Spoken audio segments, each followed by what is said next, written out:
సందర్భం వస్తే మన చిన్నప్పటి జ్ఞాపకాలు జిందగీలా మంచిగా నిలబడనీకి పడ్డ కష్టాలన్నీ గుర్తొస్తాయి. లేకుంటే వాళ్ళని అడిగితే బయట పెడతాం. అట్లనే ఇప్పుడు మనం మక్తల్ నియోజకవర్గానికి ఎమ్మెల్యేగా ఉన్న వాకిటి శ్రీహరి గురించి మాట్లాడుకుందాం.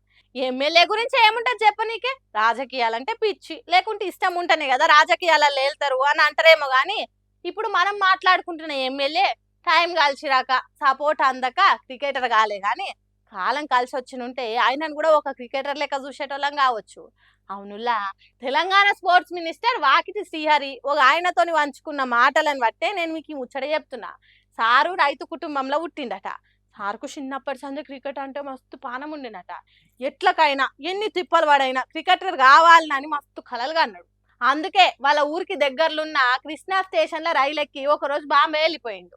ఆడ ఆలనీళ్ళని అడిగి వాంకడే, బ్రబౌర్ను, శివాజీ పార్క్ గ్రౌండ్ చుట్టూ తిరుగుతుండేనట. ఆ గ్రౌండ్లకు పోతే కనీసం లోపల ఫీల్డ్ను కూడా ముట్టుకొని ఇచ్చేటోళ్ళు కాదట.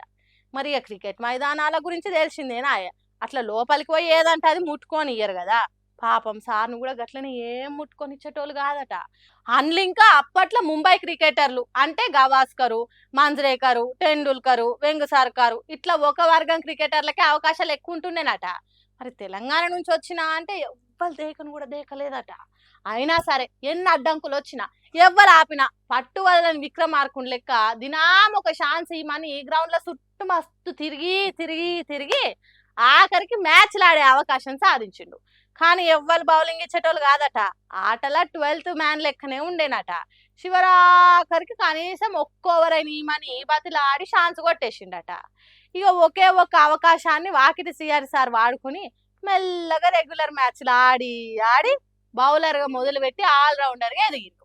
కానీ అప్పుడే సచిన్ టెండూల్కర్ క్రికెటర్ స్టార్గా మారిండు. ఇటు ఎన్నో అష్ట కష్టాలు పడ్డ వాకిటి శ్రీహరి రంజీ మ్యాచ్లు ఆడేదాకా వచ్చిండు. కానీ గాచారం బాలేక కాలం కలిసిరాక మధ్యలోనే అయిపోయిందట ఆయన క్రికెట్ కెరీరు.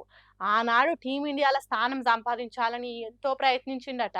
రంజీల దగ్గరనే అయిపోయిండు.